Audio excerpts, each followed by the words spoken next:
పచ్చని ప్రకృతితో చుట్టూ కొబ్బరి చెట్లతో కలకలలాడుతున్న ఒక అందమైన పల్లెటూరు. తెల్లవారుజామునే పక్షుల కిలకల రావాలు వినిపిస్తూ ఉంటాయి. ఆ ఊరిలో రాముడు లక్ష్మి అనే భార్యాభర్తలు ఎంతో అన్యోన్యంగా జీవిస్తూ ఉంటారు. లక్ష్మి చాలా తెలివైనది. ఇంటి పనుల్లోనూ వంట చేయడంలోనూ ఆమెకు ఆ ఊరిలో సాటి ఎవరూ లేరు. ఒకరోజు ఉదయం రాముడు వారపు సంతకు వెళ్లి వస్తూ ఉంటాడు. దారిలో అతనికి పెద్ద వల వేసుకుని వస్తున్న జాలయ్య కనిపిస్తాడు. అయ్యా రాముడు గారు, నమస్కారం అండి. ఈ రోజు పొద్దున్నే గోదావరికి వెళ్తే భలే పెద్ద చేపలు పడ్డాయ్యా. వలలో పడగానే నాకు ముందుగా మీరే గుర్తొచ్చారు. మీకోసమే ప్రత్యేకంగా ఎంతో తాజాదైన ఈ పెద్ద బొచ్చ చేపను పక్కన పెట్టాను. తీసుకెళ్ళు బాబు. అలాగా జాలయ్య, నిజంగానే చేప చాలా పెద్దదిగా ఎంతో తాజాగా ఉంది. సరే సరే, ఆ పెద్ద చేపను ఇలా ఇవ్వు. ఈ రోజు మా ఇంట్లో పెద్ద పండుగే అనుకో. ఎందుకంటే మా లక్ష్మి చేతి వంట, అందులోనూ ఆమె చేసే చేపల వేపుడు అంటే నాకు పంచ ప్రాణాలు. ఆ రుచే వేరు. అవునయ్యా, లక్ష్మి గారి వంట రుచి గురించి ఈ ఊర్లోనే కాదు, పక్క ఊర్లో కూడా చెప్పుకుంటారు. అంతటి అదృష్టం అందరికి దొరుకుతుందా ఏమిటి? ఇదిగోనండి చేప, జాగ్రత్తగా పట్టుకెళ్ళండి. ధన్యవాదాలు జాలయ్య. ఇదిగో నీ డబ్బులు తీసుకో. నేనిక ఇంటికి త్వరగా వెళ్తాను. రాముడు ఎంతో సంతోషంగా చేపను చేత్తో పట్టుకుని పాడుకుంటూ ఇంటికొస్తాడు. లక్ష్మి, ఓ లక్ష్మి, ఎక్కడున్నావే? త్వరగా బయటికి రా. ఇదిగో చూడు, ఈరోజు గోదావరిలో దొరికిన అద్భుతమైన తాజా చేప తీసుకొని వచ్చాను. వస్తున్నానండి, వస్తున్నా. ఎందుకంత కంగారు? బయటకొచ్చి చేపను చూసి, అబ్బబ్బబ్బా, చాలా పెద్ద చేప తెచ్చారే. బజార్లో మన జాలయ్య కనిపించాడా ఏమిటి? వాడు కాకపోతే ఇంత మంచి చేపను మన కోసం ఎవరు దాచుంచుతారులే. అవును లక్ష్మి, నీ ఊహ సరిగ్గా సరిపోయింది. దారిలో జాలయ్య కనిపించి ఇచ్చాడు. అయితే ఒక ముఖ్యమైన విషయం చెప్పాలి. ఈ రోజు నా చిన్ననాటి స్నేహితుడు సోముడు, అలాగే మన ఊరి పెద్ద సారయ్య గారు ఇద్దరు మన ఇంటి వైపు వస్తున్నారు. వాళ్ళని మన ఇంటికే భోజనానికి రమ్మని ఆహ్వానించాను. నువ్వు ఈ రోజు అద్భుతంగా చేపల వేపుడు చేయాలి. వాళ్ళు నీ వంట తిని వేళ్లు నాకేయాలి.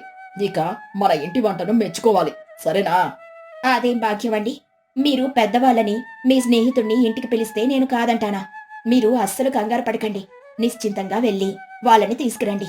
నేను ఇంతలోపు మన పెరట్లోని తాజా అల్లం, వెల్లుల్లి, ధనియాలు అన్ని రోట్లో వేసి మెత్తగా మసాలాలు నూరి అద్భుతమైన చేపల వేపుడు సిద్ధం చేస్తాను. ఉమ్, చాలా సంతోషం లక్ష్మి. నీ తెలివితేటలో, నీ వంట నైపుణ్యం మీద నాకు పూర్తి నమ్మకం ఉంది. నేను వెళ్ళి వాళ్ళిద్దరిని గౌరవంగా ఇక్కడికి తీసుకుని వస్తాను. నేను వచ్చేసరికి అంతా సిద్ధంగా ఉంచు. సరేనండి, మీరు వెళ్ళండి. నేను నా పని మొదలు పెడతాను. రాముడు ఊరి పెద్దను, స్నేహితుణ్ణి కలవడానికని వెళ్ళిపోతాడు. లక్ష్మి ఎంతో ఉత్సాహంగా చేపను శుభ్రం చేసి ముక్కలుగా కోస్తుంది. ఆ తర్వాత కారం, పసుపు, ఉప్పు, ధనియాల పొడి, ఇంకా అల్లం వెల్లుల్లి ముద్ద, గరం మసాలా తట్టించి పెనం మీద నూనె వేసి వేయించడం మొదలు పెడుతుంది. కొద్దిసేపటికి ఆ చేపల వేపుడు సువాసన ఇల్లంతా వ్యాపించి మెల్లగా వీధిలోకి వెళ్తుంది. పక్కింట్లో ఉండే గంగమ్మ, ఆవిడ వయసు పైబడిన ఆవిడ, ఇంకా ఇరుగు పొరుగున ఉండే గౌరీ, సీత ఆ అద్భుతమైన వాసనకు ఆకర్షితులవుతారు. ముగ్గురు తమ ఇళ్ల నుండి బయటకు వచ్చి ముక్కులు విప్పార్చి చూస్తారు.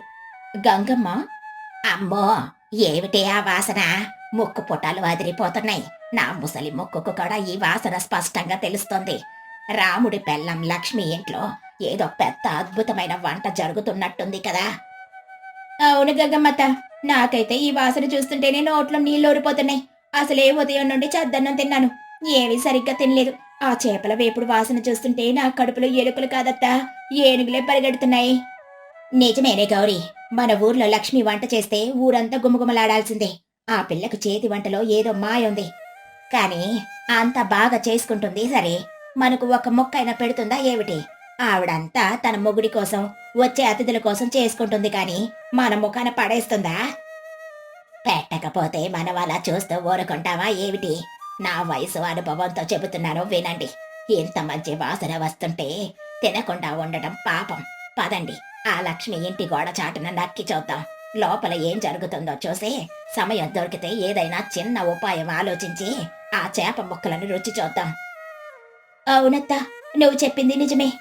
లక్ష్మి ఎప్పుడు వంట చేసి కాసేపు అలా బయటికి వెళ్తుంది. మనం కనిపెట్టి ఉందాం. అలా ముగ్గురు మెల్లగా అడుగులో అడుగు వేసుకుంటూ వచ్చి గోడ చాటున నక్కి లక్ష్మి వంటగది వైపు చూస్తూ ఉంటారు. లక్ష్మి చేపల వేపుడు పూర్తి చేసి ఎంతో అందంగా ఉన్న ఆ ముక్కలను ఒక పెద్ద గిన్నెలో పెట్టి దానిపై గట్టిగా మూత పెడుతుంది. లక్ష్మి తనలో తాను, అమ్మయ్య, చేపల వేపుడు చాలా అద్భుతంగా పూర్తయింది. రంగు చూస్తేనే కళ్ళు నిండిపోతున్నాయి. ఈ వాసనకు మా ఆయన ఎలాగూ ఆగలేరు. అంతా సిద్ధంగా ఉంది కాని ఒక్క నిమిషం, ఈ ఇంట్లో తాగడానికి మంచినీళ్ళైపోయాయిగా. వాళ్ళొచ్చేలోపు బావికి వెళ్ళి ఒక 2 బిందెలు చల్లటి నీళ్లు తెచ్చుకుంటాను. అప్పుడే భోజనానికి సరిపోతుంది. లక్ష్మి చకచక 2 ఎత్తడి బిందెలు తీసుకుని నవ్వుకుంటూ నీళ్ల కోసం వీధి చివరున్న బావి వైపు వెళ్తుంది. లక్ష్మి ఇల్లు దాటి వెళ్లిపోవడాన్ని గోడచాటు నుండి గమనించిన గంగమ్మ, గౌరి, సీత ముగ్గురు ఒకరి ముఖాలొకరు చూసుకుని సంతోషంతో గెంతులేస్తారు. ఏ చూసారా, నేను చెప్పలేదా, లక్ష్మి బిందెలు పట్టుకొని బావి దగ్గరికెళ్ళింది. అక్కడికెళ్ళి నీళ్లు తోడుకొని రావడానికి కనీసం అరగంట పడుతుంది. ఇప్పుడే మనకు సరైన సమయం. రండి, మెల్లగా లోపలికి దూరుదాం. అత్త, నాకెందుకో లోపల భయంగా ఉంది. ఒకవేళ లక్ష్మి మధ్యలోనే తిరిగొస్తే మన పరువు ఊరంతా పోతుంది. దొంగలని ముద్ర వేస్తారు. అదేం లేదులే గౌరీ, అంత భయపడితే ఎలా? ఆవిడ బావి దగ్గర ఇరుగు పొరుగు వాళ్ళతో ముచ్చట్లు పెట్టకుండా రాదు. ఆవిడ రాకముందే మనం వంటగదిలోకి దూరి ఆ గిన్నెలో ఉన్న 2 ముక్కలు నోట్లో వేసుకుని చల్లగా వచ్చేద్దాం. రా, ఇలా ఆలస్యం చేయకు. అలా ముగ్గురు పిల్లులాగా అడుగులు వేస్తూ వంటగదిలోకి వెళ్లి ఆ పెద్ద చేపల గిన్నె మూత తీస్తారు. మూత తీయగానే ఒక్కసారిగా వచ్చిన ఆ సువాసనకు వాళ్ళకి మతిపోతుంది. అబ్బబ్బబ్బబ్బా, ఏం రంగు, ఏం సువాసన! ఈ మొక్కలు చూస్తుంటే నా చిన్నతనం గుర్తొస్తుంది. ఆగలేకపోతున్నాను. ఒక్క చిన్న మొక్క తిని రుచి చూస్తాను అంటూ ఒక పెద్ద మొక్క నోట్లో వేసుకుని నములుతూ, ఆహా, ఓహో, ఇది చేపల వేపుడా లేక అమృతమా? దేవుడా, లక్ష్మి చేతికొక దండం పెట్టాలి. మీరు కూడా ఆలస్యం చేయకండి, తినండి. గౌరీ వెంటనే ఒక ముక్క అందుకుని తింటూ, నిజమేనత్తో, నువ్వు చెప్పింది 100% నిజం. లక్ష్మి చేతిలో ఏదో మాయాశక్తి ఉంది. కారం, ఉప్పు, ఆ మసాలాలు భలే సరిపోయాయి. నా జీవితంలో ఇంత రుచికరమైన చేపను ఎప్పుడూ తినలేదు. అయ్యో, మీరిద్దరూ అప్పుడే ఒక్క ముక్క తినేశారు. నా వల్ల కావడం లేదు ఆపుకోవడం. నేను ఈ పెద్ద ముక్క తింటాను. సీత కూడా తింటుంది. అబ్బా, తింటుంటే ఇంకా తినాలనిపిస్తుంది. ఇంకొక ముక్క తిందాం, ఏం కాదులే. అలా ముగ్గురు రుచికి దాసోహమైపోయి ఒకరినొకరు నెట్టుకుంటూ పోటీపడి తింటూ తమకు తెలియకుండానే గిన్నెలో ఉన్న చేపల వేపుడు మొత్తం ఖాళీ చేసేస్తారు. గిన్నె అడుగున కేవలం నూనె, 2 ముళ్ళు మాత్రమే మిగులుతాయి. గంగమ్మ చేతులు కడుక్కుంటూ ఒక్కసారిగా కంగారుగా, అయ్యో రామా, మా ఐదారి కడుపు ఆ రుచికి లొంగిపోయి మనమేం చేశామో చూసారా? గిన్నె మొత్తం ఖాళీ చేసేశాం. ఒక్క ముక్క కూడా మిగల్చలేదు. ఇప్పుడెలా? రాముడు అతిథులతో వస్తే లక్ష్మి ఏం వడ్డిస్తుంది? అమ్మో, అవునత్తా, నా కడుపు నిండిపోయింది. కానీ ఇప్పుడు నా గుండెలో రైళ్లు పరిగెడుతున్నాయి. లక్ష్మి వస్తే మనల్ని అస్సలు బ్రతకనివ్వదు. ఊరంతా చాటింపు వేస్తుంది. ఇక్కడ నిలబడి మాట్లాడితే దొరికిపోతాం. పదండి పదండి, గిన్నె ఎలా ఉందో అలా మూత పెట్టేసి ఎవరింటికి వాళ్ళం పారిపోదాం. మనమేం ఎరగనట్టు ఉందాం. అలా ముగ్గురు గిన్నెను అలాగే మూసిపెట్టి దొంగ చూపులు చూస్తూ ఎవరిళ్లకు వాళ్ళు పారిపోతారు. కొద్దిసేపటికి లక్ష్మి 2 బిందెల నిండా నీళ్లతో ఎంతో సంతోషంగా పాడుకుంటూ తిరిగొస్తుంది. అమ్మయ్య, చల్లటి బావి నీళ్లు కూడా తెచ్చేశాను. ఇప్పుడు ఇల్లంతా ఒకసారి శుభ్రం చేసి అతిథుల కోసం అరటాకులు, విస్తరాకులు వేసి సిద్ధం చేస్తాను. ఈలోపు ఒకసారి చేప ముక్కలు ఎలా ఉన్నాయో చూసి వేరే గిన్నెలోకి సర్దుకుందాం. లక్ష్మి ఎంతో ఆశగా వంటగదిలోకి వెళ్లి గిన్నె మూత తీసి చూస్తుంది. గిన్నె పూర్తిగా ఖాళీగా ఉంటుంది. కేవలం కొద్దిగా నూనె మరకలు, 2 ముళ్ళు మాత్రమే కనిపిస్తాయి. అది చూసి లక్ష్మి గుండె ఆగినంత పనవుతుంది. చేతిలో ఉన్న గరిటె కింద పడిపోతుంది. అయ్యో దేవుడా, నా చేపలేవి? గిన్నె మొత్తం ఖాళీ అయిపోయిందే. ఇదెవరి పని? ఇంట్లో నేను వెళ్లేటప్పుడు ఎవరూ లేరు కదా. ఒకవేళ పిల్లొచ్చి తిన్నదా అంటే పిల్లి గిన్నె మూతను ఎంత పద్ధతిగా తీసి పక్కన పెట్టి మరీ ఎలా తింటుంది? ముళ్ళు కూడా పక్కన పెట్టదు కదా. ఇదేదో ఖచ్చితంగా మనుషుల పని. నా భర్తేమో ఊరి పెద్ద సారయ్య గారిని స్నేహితుడిని తీసుకొని వస్తానని అన్నారు. వాళ్ళొచ్చే సమయం అయిపోయింది.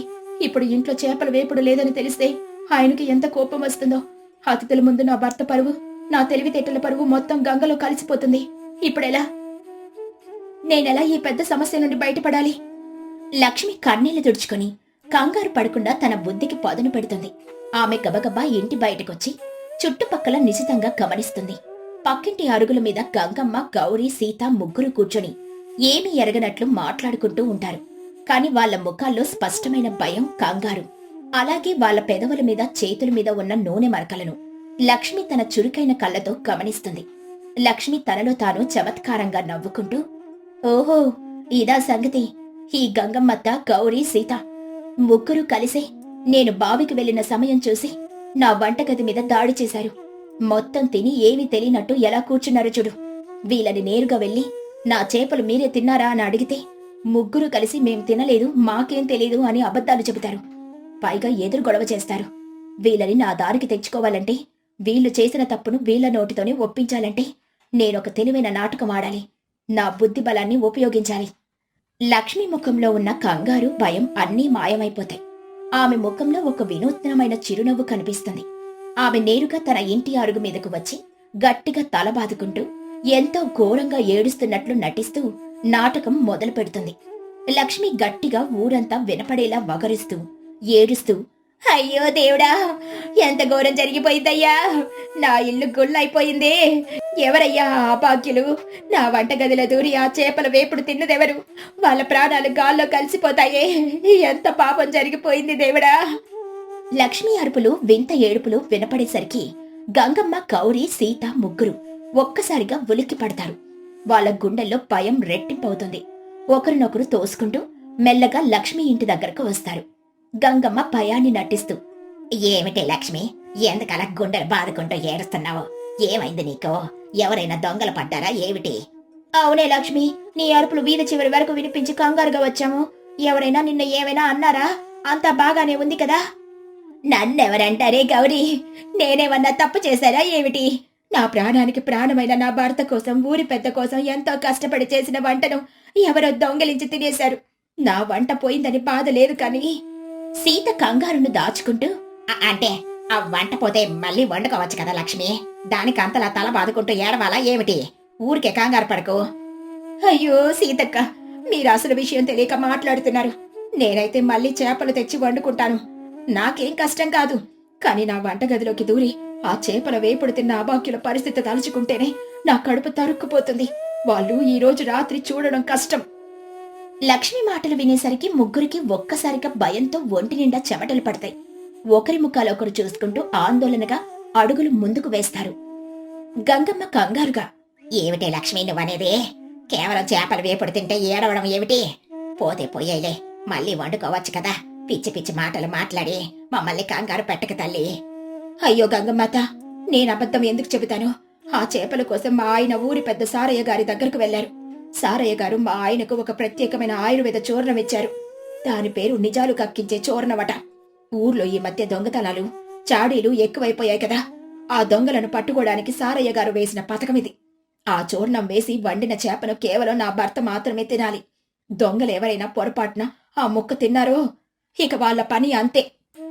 గౌరీ భయంతో గొంతు ఆరిపోతుండగా గుటకలు మింగుతూ, అంటే అంటే దొంగలు తింటే ఏమవుతుందే లక్ష్మి? కాస్త వివరంగా చెప్పమ్మా. ఏమవుతుందంటే గౌరీ, తిన్న అరగంటకే ఆ చూర్ణం వాళ్ళ మెదడులోకి ఎక్కుతుంది. ఆ తర్వాత వాళ్ళకి తెలియకుండానే వాళ్ళ నోరు తెరుచుకుంటుంది. వాళ్ళ జీవితంలో చేసిన దొంగతనాలు, ఇతరుల మీద చెప్పిన అబద్ధాలు, భర్తలకు తెలియకుండా దాచిన డబ్బులు, వాళ్ళ చీకటి రహస్యాలన్నీ కూడా ఊరందరికీ వినపడేలా గట్టి గట్టిగా అరచి చెబుతారు. వాళ్ళ నోటిని వాళ్లే అదుపు చేసుకోలేరు. సరిగ్గా మరో అరగంటలో సారయ్య గారు పంచాయతీ వాళ్లతో కలిసి ఇక్కడికే వస్తున్నారు. ఇక ఆ చేపలు తిన్న దొంగల పరువు ఈ రోజు బజారున పడడం ఖాయం. ఆ మాటలు వినేసరికి గంగమ్మ, గౌరీ, సీతలకు గుండె ఆగినంత పనవుతుంది. ముగ్గురికి వాళ్ళ సొంత రహస్యాలు గుర్తొచ్చి భయంతో వణికిపోతారు. గంగమ్మ తనలో తాను భయపడుతూ, అమ్మో, మొన్న నా కోడలి పట్టుచీర దొంగలించి నా పెట్టిలో దాచాను. ఇప్పుడు నేను ఆ నిజం ఆరిచి చెబితే నా కొడుకు నన్ను ఇంట్లో నుండి గెంటేస్తాడు. అమ్మ లక్ష్మి, నా కడుపులో ఏదో గిలగిలలాడుతోందే. నా నోరు నా అదుపు తప్పుతున్నట్లుందే. నాకు భయంగా ఉందే. గౌరీ తనలో తాను, అయ్యో దేవుడా, నేను రోజు పాలలో సగం నీళ్లు కలిపి ఊరందరికీ అమ్ముతున్న సంగతి బయటపడుతుందేమో. అత్త, నా నాలుగు కూడా లాగేస్తుందే. నా రహస్యాలు ఎక్కడ బయటపడతాయేమోనని గుండె దడదడలాడుతోందే. సీత ఏడుస్తూ లక్ష్మి చేతులు పట్టుకుని, ఆ లక్ష్మమ్మో, మమ్మల్ని క్షమించే తల్లి. ఆ చేపలు తిన్నది ఏ దొంగలో కాదు, మేమేనే. నీ చేపల వేపుడు వాసనకు ఆపుకోలేక నువ్వు బావికి వెళ్ళినప్పుడు లోపలికి దూరి మొత్తం మేమే తినేశాం. మా గుట్టు రట్టయితే మా ఇళ్లలో మాకు ఊరి ఖాయం. మమ్మల్ని రక్షించే ఈ చూర్ణానికి ఏదైనా విరుగుడుంటే చెప్పమ్మా. అవునమ్మా లక్ష్మి, మా పరువు కాపాడు. నీ పుణ్యం ఉంటుంది. ఇంకెప్పుడు ఇతరుల వస్తువుల జోలికి, నీ వంట జోలికి రాము తల్లి. లక్ష్మి మనసులో తన పథకం పనిచేసినందుకు పకపక నవ్వుకుంటూ, పైకి మాత్రం గంభీరంగా, అమ్మో, మీరేనా ఆ పని చేసింది? ఎంత పని చేశారత్తా? ఆయన నా తెలివితో మిమ్మల్ని కాపాడగలను. దీనికి ఒకే ఒక్క విరుగుడు ఉంది. మీ పరువు దక్కాలన్నా, ఆ నిజాలు కక్కే రోగం పోవాలన్నా మీరు నా మాట వినాలి. చెప్పమ్మా లక్ష్మి, నువ్వేం చెబితే అది చేస్తాం. మాకు ఏ పనైనా చేస్తాం, చెప్పు. ఈ చూర్ణ ప్రభావం పోవాలంటే మీ ముగ్గురి శరీరంలో నుండి చెమట రూపంలో ఆ మాయ అంతా కూడా బయటికి వెళ్లిపోవాలి. దానికి మీరు బాగా కష్టపడి శ్రమ చేయాలి. మీరు వెంటనే వెళ్లి మీ ఇళ్లలో ఉన్న తాజా కూరగాయలు, పెరుగు అన్నీ తీసుకురండి. అలాగే గౌరీ, నువ్వు వెంటనే చెరువు దగ్గరకు పరిగెత్తి మన జాలయ్యను బ్రతిమిలాడి నా భర్త కోసం మరో 4 పెద్ద చేపలు పట్టుకురా. సీతకు, నువ్వు వెళ్లి నా వంటగదిని ఇల్లంతా శుభ్రంగా ఊడ్చి అందమైన ముగ్గులు పెట్టు. గంగమ్మత, నువ్వు రోటి దగ్గర కూర్చుని మసాలాలు మెత్తగా నూరు. మీరంతా కలిసి ఈ పనులన్నీ చెమటోడ్చి వేగంగా పూర్తి చేస్తే ఆ శ్రమకు ఆ చూర్ణం ప్రభావం విరిగిపోతుంది. ఆ తర్వాత నేను మీకు ఒక ప్రత్యేకమైన మౌన మజ్జిగ ఇస్తాను. దాంతో మీ రహస్యాలన్నీ మీ కడుపులోనే శాశ్వతంగా ఉండిపోతాయి. సరేనా? సరేనమ్మా. ఇప్పుడే మా ఇంట్లో ఉన్న కూరగాయలన్నీ తెస్తాను. గౌరీ, నువ్వు త్వరగా పరిగెత్తు. గౌరీ ఏమాత్రం ఆలస్యం చేయకుండా పరుగు పరుగున చెరువు వైపు వెళ్తుంది. సీత చకచక లక్ష్మి ఇల్లంతా ఊడ్చి పేడతో అలికి కల్లాపి చల్లి అందమైన ముగ్గులు పెడుతుంది. గంగమ్మ రోటి దగ్గర కూర్చుని ఎంతో కష్టపడి చెమటలు కక్కుతూ అల్లం, వెల్లుల్లి, ధనియాల మసాలాలు నూరుతుంది. కొద్దిసేపటికి గౌరీ జాలయ్య దగ్గర నుండి మరికొన్ని తాజా చేపలను తీసుకుని రొప్పుకుంటూ వస్తుంది. ముగ్గురూ కలిసి లక్ష్మి పర్యవేక్షణలో చేపలను శుభ్రం చేసి ముక్కలను కోసి ఇస్తారు. వాళ్ళ శ్రమను చూసి లక్ష్మి మనసులోనే నవ్వుకుంటుంది. లక్ష్మి ఎంతో నైపుణ్యంతో ఈసారి ఎటువంటి చూర్ణాలు లేకుండా కేవలం సాధారణ మసాలాలతో అద్భుతమైన చేపల వేపుడు, చేపల పులుసు, అన్నం, కూరగాయల వంటకాలు అన్ని క్షణాల్లో సిద్ధం చేస్తుంది. ఇల్లంతా మళ్లీ గుమగుమలాడుతుంది. వంట పూర్తి కాగానే లక్ష్మి ముగ్గురికి చల్లటి నిమ్మరసం కలిపిన మజ్జిగిస్తుంది. ఇదిగోండి, మీరు పడిన శ్రమకు మీ ఒంట్లో ఉన్న మాయాచూర్ణం సగం పోయింది. ఇప్పుడు ఈ మంత్రించిన మౌన మజ్జిగ తాగండి. ఇక మీ పరువుకు ఎలాంటి డోకా లేదు. మీ రహస్యాలు ఎప్పటికీ బయటపడవు. అలా ముగ్గురు ఎంతో ఆశగా, భక్తిగా ఆ మజ్జిగను తాగేస్తారు. ఆ చల్లటి మజ్జిగ తాగగానే మానసిక భయం పోవడంతో వాళ్లకు ప్రాణం లేచి వచ్చినట్లవుతుంది. ముగ్గురు హమ్మయ్య అంటూ ఊపిరి పీల్చుకుంటారు. అమ్మయ్య, లక్ష్మి, నీ చల్లని హస్తంతో ఈ రోజు మా పరువు కాపాడావు తల్లి. ఇప్పుడే కడుపులో చల్లగా ఉంది. నా భయం మొత్తం పోయింది. అవునమ్మా లక్ష్మి, ఈ రోజుతో మాకు గట్టి బుద్ధే వచ్చింది. ఇతరుల వస్తువులను, వంటలను వాళ్ళ అనుమతి లేకుండా దొంగతనంగా ఎప్పటికి తినకూడదని తెలుసుకున్నాం. నిజమే లక్ష్మి, మమ్మల్ని క్షమించో. ఇంకెప్పుడు నీ వంటగది వైపు కన్నెత్తి కూడా చూడము. సరే సరే, జరిగిందేదో జరిగిపోయింది. మీ పరువు దక్కింది కదా, అది చాలు. ఇక మీరు మీ ఇళ్లకు వెళ్లి హాయిగా విశ్రాంతి తీసుకోండి. అతిథులు వచ్చే సమయం అయింది. గంగమ్మ, గౌరీ, సీత ముగ్గురు లక్ష్మికి పదే పదే కృతజ్ఞతలు చెప్పుకుంటూ సంతోషంగా ఎవరి ఇళ్లకు వాళ్ళు వెళ్లిపోతారు. వాళ్ళు వెళ్లిన కాసేపటికే రాముడు, అతని స్నేహితుడు సోముడు, ఊరి పెద్ద సారయ్య గారు ముగ్గురు నవ్వుకుంటూ ఇంటికొస్తారు. వాళ్లతో పాటు మరో 2 ఊరి పెద్ద మనుషులు కూడా వస్తారు. లక్ష్మి, ఓ లక్ష్మి, ఇదిగో చూడు, ఊరి పెద్ద సారయ్య గారు, నా స్నేహితుడు సోముడు అందరూ వచ్చారు. అంతా సిద్ధంగా ఉందా? లక్ష్మి నవ్వుతూ ఎదురెళ్ళి, రండి రండి రండి, అందరికీ నమస్కారం అండి. అంతా సిద్ధంగా ఉంది. ఇల్లంతా శుభ్రం చేసి ముగ్గులు పెట్టి విస్తరాకులు కూడా వేసించాను. మీరు కాళ్ళు చేతులు కడుక్కొని కూర్చోండి, వేడివేడిగా వడ్డిస్తాను. సారయ్య గారు, సోముడు, మిగిలిన 2 పెద్ద మనుషులు సంతోషంగా తలలు ఊపుతూ చేతులు కడుక్కొని విస్తరాకుల ముందు కూర్చుంటారు. లక్ష్మి ఎంతో ప్రేమగా వేడివేడి అన్నం, గుమగుమలాడే చేపల పులుసు మరియు ఎంతో రుచికరమైన చేపల వేపుడు వడ్డిస్తుంది. ఆ వంటల సువాసనకు వాళ్ల ముఖాల్లో ఆనందం కనిపిస్తుంది. సోముడు, అబ్బా రాముడు, నువ్వు చెప్పింది అక్షరాలా నిజంరా. లక్ష్మమ్మ చేతి చేపల వేపుడు తింటుంటే నా 2 కళ్ళు సరిపోవడం లేదు. రుచి అద్భుతంగా ఉంది. ఈ మసాలాల కలయిక, ఈ రుచి ఈ గోదావరి జిల్లాలోనే ఎక్కడా దొరకదు. రాముడు గర్వంగా, చూసావా సోముడు, నేను ముందే చెప్పలేదా? మా లక్ష్మి వంట వండితే దేవతలు కూడా దిగి రావాల్సిందే. ఈ ఊర్లోనే నా భార్య అంత తెలివైనది, వంటలక్క ఎవరూ లేరు. ఊరి పెద్ద సారయ్య గారు, మిగిలిన 2 వ్యక్తులు ఎంతో తృప్తిగా తలలు ఊపుతూ చేప ముక్కలను ఎంతో ఇష్టంగా తింటూ లక్ష్మి వంటను సైగలతోనే ఎంతో అద్భుతంగా ఉందని మెచ్చుకుంటారు. వాళ్ల ముఖాల్లోని తృప్తిని చూసి రాముడు ఆనందంతో ఉబ్బిపోతాడు. లక్ష్మి పక్కనే నిలబడి నవ్వుకుంటూ తన బుద్ధి బలంతో ఒక పెద్ద ప్రమాదాన్ని, పరువు పోయే పరిస్థితిని ఎలాంటి గొడవ లేకుండా ఎలా తిప్పికొట్టిందో తలచుకుని మనసులోనే సంతోషించింది. అలా ఆ తెలివైన ఇల్లాలు తన భర్త పరువును, ఇంటి గౌరవాన్ని కాపాడుకుని అందరి మెప్పును పొందుతుంది. పచ్చని పొలాలు, చెరువులు, మట్టి రోడ్లతో కలకలలాడుతున్న ఒక అందమైన పల్లెటూరు. ఆ ఊరిలో రామయ్య, అన్నపూర్ణమ్మ దంపతులు నివసిస్తున్నారు. వారి కూతురు సీతను పట్నంలో ఉంటున్న సుందరానికిచ్చి వివాహం చేశారు. సుందరం, సీత పల్లెటూరికొస్తారు. రామయ్య ఇంటి వాసారాలో చాప మీద కూర్చొని సుందరం విసనకర్రతో విసురుకుంటూ ఉంటాడు. లోపల నుండి అత్తగారు అన్నపూర్ణమ్మ వస్తుంది. నాయనా సుందరం, పట్నం నుండి ఇంత దూరం ప్రయాణం చేసి వచ్చారు కదా, బాగా అలసిపోయినట్లున్నారు. దారిలో ఏమైనా ఇబ్బంది కలిగిందా బాబు? ఈ పల్లెటూరి దారులు అంతగా బాగుండవు కదా. సుందరం నవ్వుతూ, అలసట నాకా అత్తయ్య గారు? మీరు భలేవారే. నా నిఘంటువులో అలసట, ఇబ్బంది అనే పదాలే లేవు. నేను ఎలాంటి కష్టమైన దారినైనా సునాయాసంగా దాటేయగలను. పట్నంలో మా జీవన విధానం చాలా వేగంగా ఉంటుంది. అక్కడ నేను నడిచే నడక చూస్తే మీరంతా ఆశ్చర్యపోతారు. అయినా ఈ పల్లెటూరి గాలి చాలా బాగుంది. సంతోషం బాబు, మీరొస్తున్నారని ముందే ఉత్తరం వచ్చింది కదా. అందుకే మీ మామగారు పొద్దున్నే లేచి పెద్ద చెరువు దగ్గరికెళ్లి వల వేయించి మరీ తాజా చేపలు తీసుకొనొచ్చారు. సీతకు తెలుసు నీకు చేపల కూర అంటే ఎంత ఇష్టమో. అవునత్తయ్య గారు, పట్నంలో ఎన్ని వంటలు తిన్నా మీ చేతి వంటకు సాటి రావు. నీకోసం ప్రత్యేకంగా మట్టి కుండలో చేపల పులుసు చేశాను బాబు. చింతపండు రసం, తగినన్ని మసాలాలు నూరిపోసి సన్నటి మంట మీద ఉడికించాను. ఆ పులుపు వాసనకే ఊరంతా ఆకలితో కడుపులు మాడిపోతాయి. రా ముందు భోజనానికి. మామగారు కూడా అప్పుడే పొలం నుండి ఇంటికొచ్చారు. అందరూ భోజనానికి కూర్చుంటారు. అన్నపూర్ణమ్మ ఆకుల్లో వేడివేడి అన్నం, చేపల పులుసు వడ్డిస్తుంది. అల్లుడి గారు, ఆ చేపల ముక్కలు వేసుకుని పులుసు బాగా కలుపుకొని తినండి. మా పల్లెటూరు చెరువు చేపల రుచి పట్నంలో ఎక్కడా దొరకదు. సుందరం తింటూ, అద్భుతం మావయ్య గారు, ఈ చేపల పులుసు అమృతంలాగా ఉంది. ముక్క చాలా మెత్తగా ఉడికింది. ఇలాంటి వంటకం దొరికితే నేను ఎన్ని రోజులైనా ఇక్కడే ఉండిపోతాను. సీత నవ్వుతూ, అవునులేండి, వంట బాగుంటే చాలు. పట్నం గురించి, మీ పనుల గురించి అన్ని మర్చిపోతారు. ఏ సీత, మధ్యలో నువ్వెందుకు మాట్లాడుతావు? నేను ఎప్పుడైనా నా పనులను వదిలిపెట్టానా? మావయ్య గారు, పట్నంలో నా గురించి మీకు పూర్తిగా తెలీదు. అక్కడ నేను 2 చక్రాల బండి నడుపుతాను. దానికి ప్రాణం ఉండదు, ఇనుముతో చేసి ఉంటుంది. కానీ నేను దాన్ని అధిరోహించి నడుపుతుంటే గాలిలో పక్షిలో దూసుకుపోతుంది. దారిలో ఎంతమంది జనమున్నా ఏమాత్రం ప్రమాదం జరగకుండా అత్యంత సమతుల్యంతో చాకచక్యంగా దాన్ని అదుపు చేస్తాను. ఆ 2 చక్రాల బండి నడపడం ఒక గొప్ప విద్య. ఆశ్చర్యంగా ఉందే బాబు.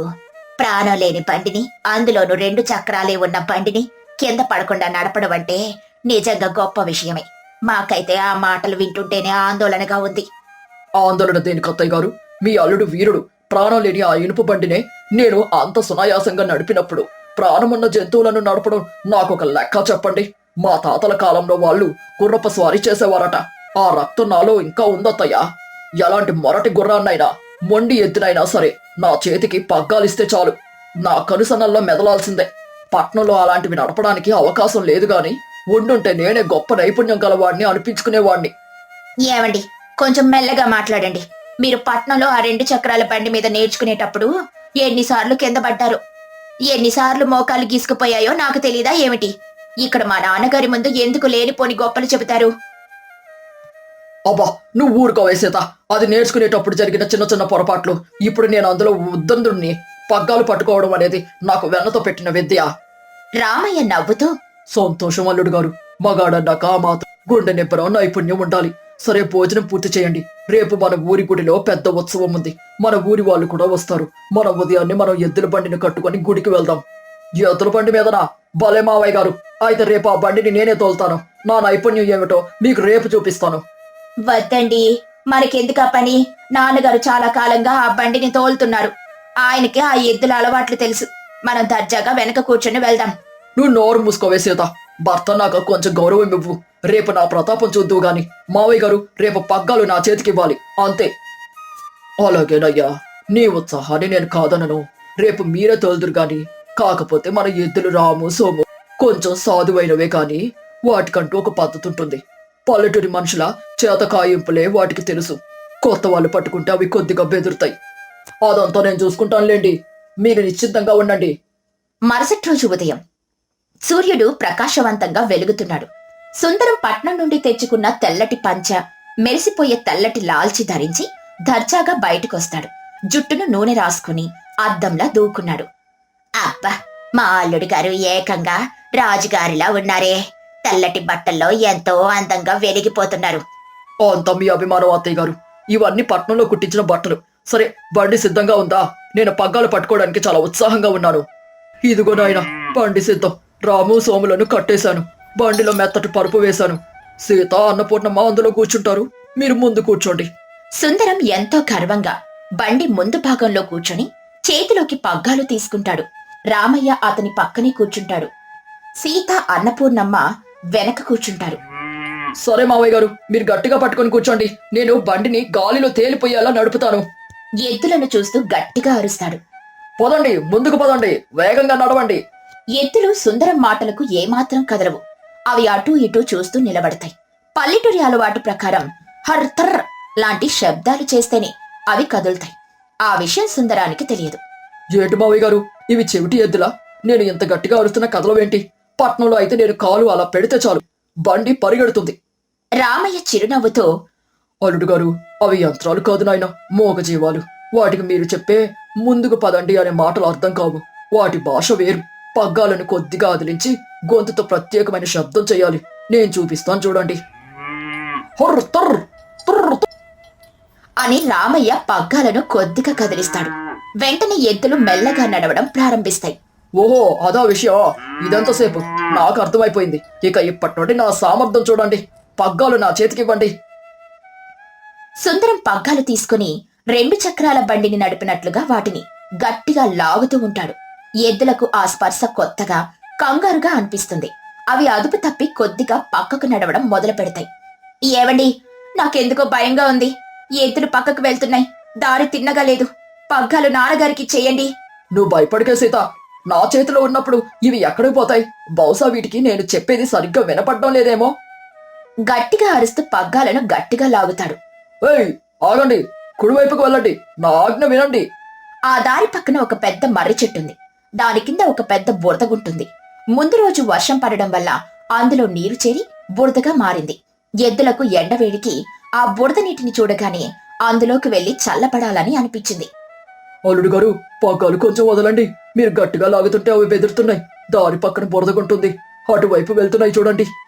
సుందరం కంగారు పడుతూ, నా మాట వినవేంటి? పట్నం ఆజ్ఞలను ధిక్కరిస్తాయా? ఆగండి అంటున్నాను కదా. సుందరం పగ్గాలను తన వైపుకు అతి గట్టిగా లాగుతాడు. దానికి రాము సోములకు మరింత చిరాకొచ్చి ఒక్కసారిగా పరుగు తీసి ఆ బురదకుంట వైపు దూసుకుపోతాయి. సీత, అన్నపూర్ణమ్మ గట్టిగా అరుస్తూ, అయ్యో, బండి అటు వెళ్తోంది, పట్టుకోండి. ఎద్దులు బురదకుంటలోకి దిగగానే బండి ఒక వైపుకు వంగిపోతుంది. ముందు కూర్చున్న సుందరం సమతుల్యం కోల్పోయి బండి పైనుండి నేరుగా ఆ బురదగుంటలోకి భదాం అని పడిపోతాడు. బండి మాత్రం సగం బురదలో ఆగిపోతుంది. రామయ్య, సీత, అన్నపూర్ణమ్మ బండి దిగి సురక్షితంగా పక్కకు నిలబడతారు. సుందరం తల నుండి కాలి వరకు పూర్తిగా బురదంటుకుంటుంది. అతని తెల్లటి లాల్చి, పంచె అన్నీ నల్లటి బురద రంగులోకి మారిపోతాయి. ముఖం నిండా బురద, కళ్ళు మాత్రమే కనిపిస్తున్నాయి. అప్పుడే ఆ దారిన వెళ్తున్న గ్రామస్తులు సూరయ్య ఇంకా మరికొందరు అక్కడికొస్తారు. సూరయ్య పెద్దగా నవ్వుతూ, యావండి రామయ్య గారు, మీ అల్లుడు గారు తెల్లటి బట్టలు వేసుకుని ఎక్కడికి వెళ్తున్నారని చూశాను. గుడికి కాకుండా ఈ బురద గుంటలోకి తీర్థయాత్రకు వచ్చారన్నమాట. పట్నం వాళ్ళ ముచ్చట్లు భలే వింతగా ఉంటాయి కదా. గ్రామస్తులందరూ పగలబడి నవ్వుతారు. సీతకు కూడా నవ్వాగదు. నోటికి కొంగు అడ్డు పెట్టుకుని నవ్వుకుంటుంది. అన్నపూర్ణమ్మ అయ్యో అంటూ సుందరాన్ని చూసి బాధపడుతుంది.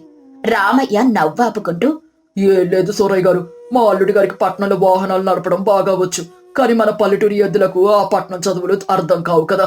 అందుకే అవి తమకిష్టమైన చోటికి ఆయనను తీసుకుని వచ్చాయి.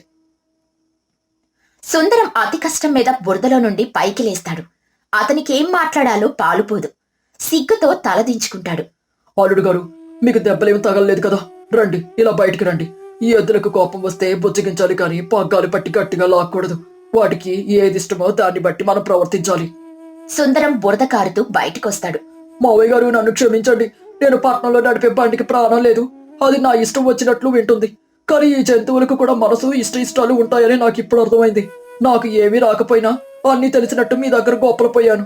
నా ప్రగల్భాల వల్లే నాకు ఈ రోజు ఈ శాస్త్ర జరిగింది. ఏవండి, ఇప్పుడు చెప్పండి, గుర్రపు స్వారీకి 2 చక్రాల బండికి ఈ ఎద్దుల బండికి తేడా తెలిసిందా? మీ తెల్ల బట్టలు కాస్త నల్లటి రంగులోకి మారిపోయాయి. ఊరందరి ముందు భలే వినోదం పంచారు. ఊరుకోవే సీత, ఆయనకేదో తెలియక చేశాడు. పైగా దెబ్బలేమీ తగలేదు. అదే మనకు 10,000. పదండి బాబు, ముందు ఇంటికెళ్ళి ఆ బురదంతా కడుక్కొని వేరే బట్టలేసుకోండి. గుడికెళ్లే సంగతి తర్వాత చూద్దాం. చూసారా అల్లుడు గారు, మనిషికి తెలిసిన విద్యను గురించి సంతోషపడాలి కానీ తెలియని విద్య గురించి అహంకారం పనికిరాదు. మనకి ఏదొచ్చో ఏది రాదో నిజాయితీగా అంగీకరించడమే గొప్పతనం. పట్నం అలవాట్లు పల్లెటూరికి, పల్లెటూరు అలవాట్లు పట్నానికి సరిపడవు. ఎక్కడ పద్ధతి అక్కడే ముద్దు. నిజమే మావయ్య గారు, మీరు చెప్పింది అక్షరాల సత్యం. మాటల్లో గొప్పలు పోవడం కన్నా చేతల్లో నైపుణ్యం ఉండాలి. ఇక జన్మలో నేను నాకు తెలియని విషయాల గురించి తెలిసినట్లు నటించను. ఈ బురదగుంట నాకు జీవితంలో మర్చిపోలేని పాఠం నేర్పింది. గ్రామస్తులందరూ నవ్వుతూ తమ దారిన తాము వెళ్లిపోతారు. రామయ్య ఎద్దులను ప్రేమగా నిమిరి బండిని మళ్లీ దారిలోకి తీసుకొస్తాడు. సుందరం బురద బట్టలతో నడుచుకుంటూ ఇంటివైపు అడుగులు వేస్తాడు. ఆ రోజు నుండి సుందరం పల్లెటూరికొచ్చిన ప్రతిసారి రామయ్య గారు బండి తోలుతుంటే సుందరం బుద్ధిగా వెనక కూర్చొని ప్రయాణం చేసేవాడు. ఈ కథలోని నీతేంటంటే, మనిషికి తనకున్న నైపుణ్యం పట్ల ఆత్మవిశ్వాసం ఉండాలి కాని అహంకారం ఉండకూడదు. తెలియని విషయాలను తెలిసినట్లుగా ప్రగల్భాలు పలికితే నలుగురి ముందు నవ్వుల పాలు కావాల్సొస్తుంది. మాటల కన్నా ఆచరణ, అనుభవం ఎప్పుడూ గొప్పవే.